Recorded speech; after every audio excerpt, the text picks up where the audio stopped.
We live in a world of images. If we lived in a world of words, then words would speak to us more clearly. But surrounded as we are by images, we look literally to images to make meaning.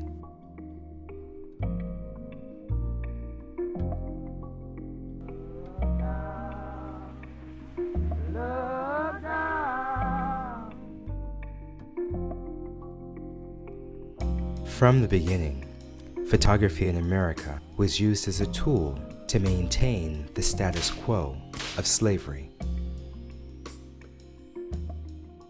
In 1850, there's a portfolio of images of enslaved people, and that portfolio was evidence to support the theory that Africans are inferior.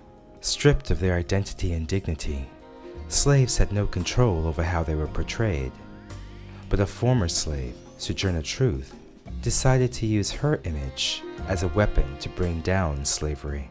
She used the images, first of all, simply for self-fashioning. Not, I am a poor, broken-down ex-slave whom you should pity and give money to, but I am a person of standing, I am independent, and I am respectable. She also sold them. So the legend underneath her carte de visite says, I sell the shadow to support the substance.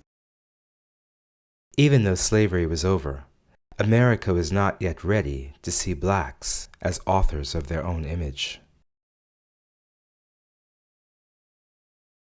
But images of the new Negro, taken by black photographers, would become the talk of Paris.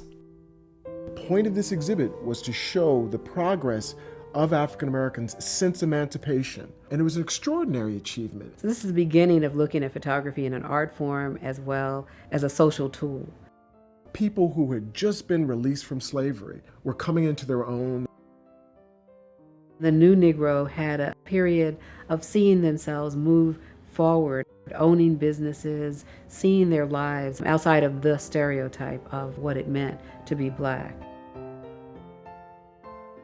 My grandparents were new Negroes, and despite being in the midst of the Depression, in these photographs, they appear so elegant, like movie stars, a signature of Harlem photographer James Van Der Zee. The photography studio was considered the theater of desire. James Van Der Zee wanted the subjects to select a backdrop that suited their story.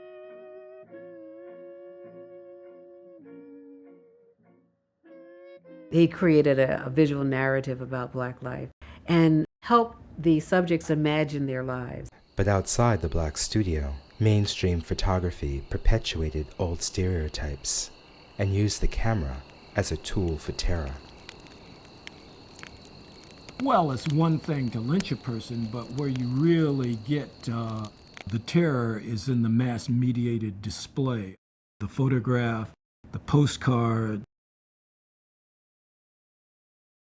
Black leaders appropriated these images to use them as an organizing tool.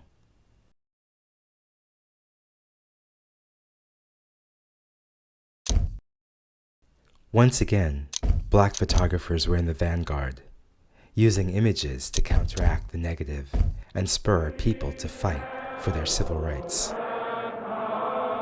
We face the difficulties of today and tomorrow. I still have a dream.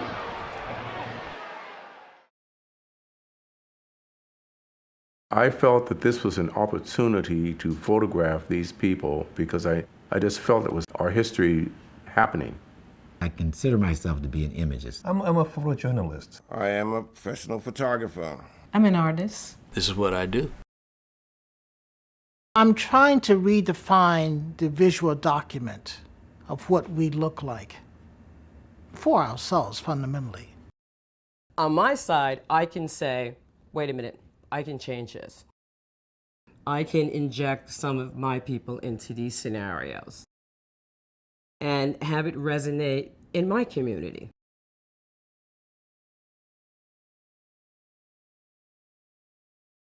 I am really trying to take historical images and bring them into the present, creatively and trying to remind us that where we come from is not too far off.